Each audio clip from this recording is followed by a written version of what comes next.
મિત્રો, આપણે ગયા એપિસોડમાં આગળ શીખી ગયા કે અંક જ્યોતિષ કઈ ઉત્પત્તિ થઈ, કઈ તે થયું. અંક જ્યોતિષ વિશે ઘણું બધું તમને મેં સમજાવ્યું. હવે આગળ આપણે અંક જ્યોતિષની અંદર એપિસોડ 5ની અંદર હવે આગળ વધીશું. અંકોને કઈ રીતે જાણશો, અંકોના રહસ્યને કઈ રીતે જાણશો. તમે અંકો વિશે સંપૂર્ણ વિગતવાર આપણે અહીંયા ચર્ચા કરીશું. અંકો શું બોલે છે, એનું રાજ વિશે આપણે જાણીશું, એના વિશે સંપૂર્ણ રીતે આપણે ચર્ચા કરીશું. હવે નંબર્સ આપણે જોયા, 1 થી 9 નંબર. 0 તો 0 છે એ તમને કીધું, 0માંથી 0 મળી જાય છે. હવે 1 થી 9 અંક છે એ પ્રમાણે એક એક ગ્રહો શોધાય, એના નંબર્સ આપતા ગયા. આપણે કીધું કે રાતે ચંદ્ર જોયો એટલે એનો 2 નંબર આપ્યો, સવારે સૂર્ય જોયો, ઉઠીને જોયો સૂર્ય જોયો તો 1 નંબર આપ્યો, રાત પડી ચંદ્ર જોયો તો 2 નંબર આપ્યો. આ રીતે એક ગ્રહોની ઉત્પત્તિ શોધતા ગયા. એ પ્રમાણે એમને ઋષિમુનિઓને નંબર આપવાના ચાલુ કર્યા. એમના સુધી 9 ગ્રહો શોધાયા. બરાબર છે, 9 ગ્રહો ઋષિમુનિઓએ શોધ્યા હતા. ત્યારબાદ ઘણા બધા ગ્રહો શોધાયા છે, પણ આ 9 ગ્રહોનું આપણા ઉપર વધારે અસર છે. જે નજીક છે, જે નજીક હોય એની આપણા ઉપર, શરીર પર અસર વધારે પડતી હોય છે દોસ્તો.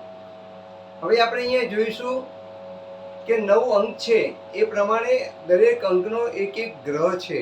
પહેલો ગ્રહ છે સૂર્ય. 1 નંબર એટલે સૂર્ય. સૂર્ય એટલે આત્મા, સૂર્ય એટલે ગ્રહોનો રાજા. બરાબર છે. આપણે આ સૂર્યની પ્રકૃતિ વિશે જાણવું પડશે. સન કેવો છે, સનની પ્રકૃતિ વિશે જાણવું પડશે. 2 નંબર આવ્યો ચંદ્ર એટલે મૂન. મૂનને પણ આપણે જાણવું પડે. ચંદ્ર કઈ રીતનો, એની પ્રકૃતિ શું છે, એને કેવો પ્રકારની એની અસર કરે છે. ત્યારબાદ આપણે આવ્યો 3 નંબર આવ્યો ગુરુનો એટલે જુપિટર્સ. એટલે જુપિટર્સ આપણા જીવન ઉપર કઈ રીતે અસર કરશે એ ગ્રહોનું સંપૂર્ણ રીતે એક અંકનું આપણે એની પ્રકૃતિ જાણવી પડશે. 4 નંબર છે એટલે રાહુ. રાહુ એટલે એક રાક્ષસ છે, દબંગ છે. એની આપણા જીવન ઉપર કઈ રીતે અસર, રાહુ કેવો હોય, રાહુની પ્રકૃતિ કેવી હોય, એના વિશે આપણે જાણવું પડશે. 5 નંબર એટલે બુધ. બુધ એટલે મર્ક્યુરી એટલે પ્રિન્સ, રાજાનો પ્રિન્સ જેવો એનો સ્વભાવ છે. એના વિશે પણ આપણે જાણવું પડશે. 5ના અંકની પ્રકૃતિ જાણવી પડશે, બુધની પ્રકૃતિ જાણવી પડશે. એના પછી આવે છે 6નો અંક આવે છે શુક્ર, વેનસ, દાનવોના ગુરુ શુક્રાચાર્ય.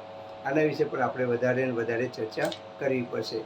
એના પછી આપણે આવશે 7 નંબર કેતુનો. કેતુ એટલે નેપચ્યુન એટલે કે દાનવ ગુરુ છે.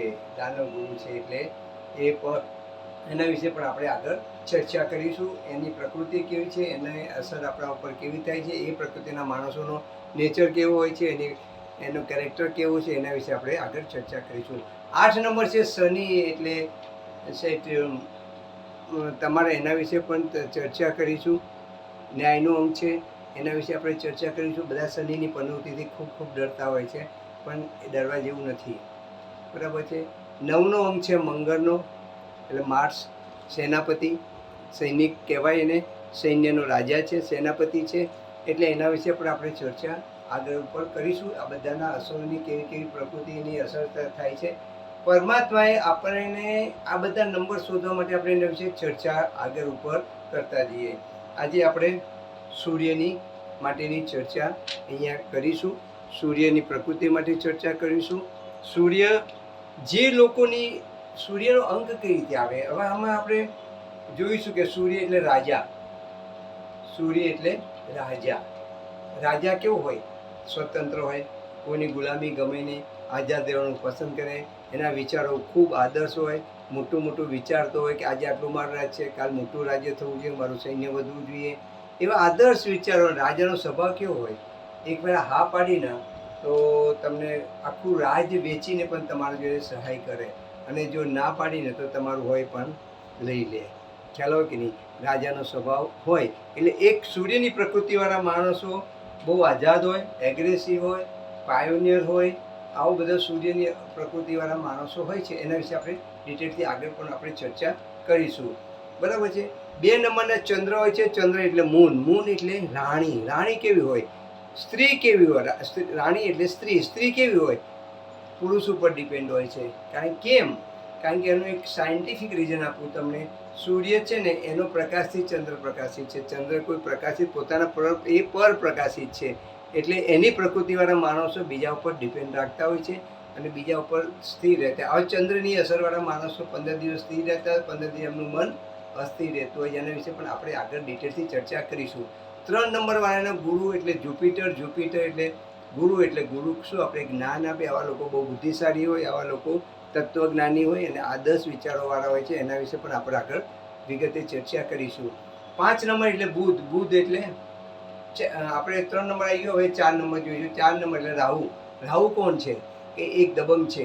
જ્યારે અમૃત પી ગયો ને જ્યારે રાક્ષસ, ત્યારે ભગવાનને ખબર પડી, સુદર્શન ચક્રથી એને ગળું કાપી નાખ્યું. એટલે ગળામાં કાપવાથી 2 ભાગ પડી ગયા.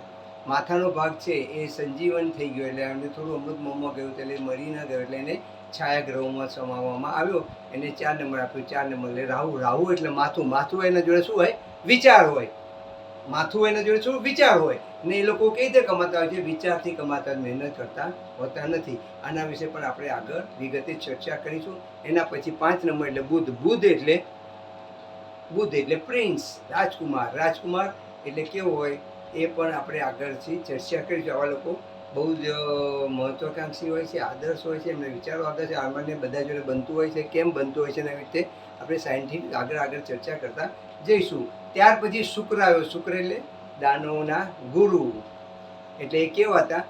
દાનવોના ગુરુ. એમને બહુ ભૌતિક સુખ મળતું હતું. બધા જ ભૌતિક સુખો એ ભોગવતા હતા અને એ પોતે પણ શોખીન હતા. અને શુક્ર એટલે જેને શુક્ર છે એનું પોર્ટફોલિયો બહુ મોટું છે. શુક્રનું પોર્ટફોલિયો કેવું છે?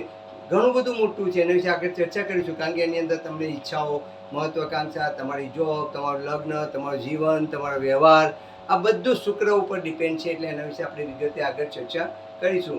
7 નંબર એટલે કેતુ. કેતુ જે ધર કપાઈ ગયું, ગળું કપાઈ ગયું, એટલે ધર જે રહ્યું એ 7નો અંક કેવો છે? આધ્યાત્મિક અંક છે.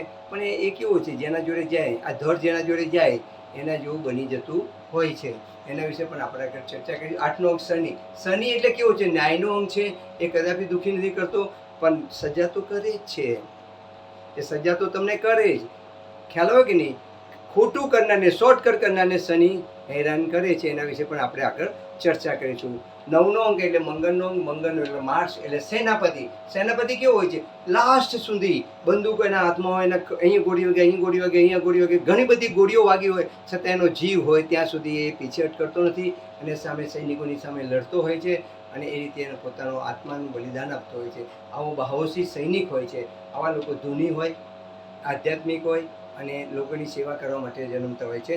દોસ્તો, આગળ આપણે આ બધા વિશે ચર્ચા કરીશું. આ અંક, એક અંક કઈ રીતે શોધાય, મૂળાંક કઈ રીતે શોધાય, રૂલિંગ નંબર કઈ રીતે શોધાય, એનો એપિસોડ આગલા એપિસોડમાં આપણે ચર્ચા કરીશું. દોસ્તો, મારા એપિસોડને તમે જોજો, નિહાળજો અને આમાંથી ઘણું બધું શીખજો.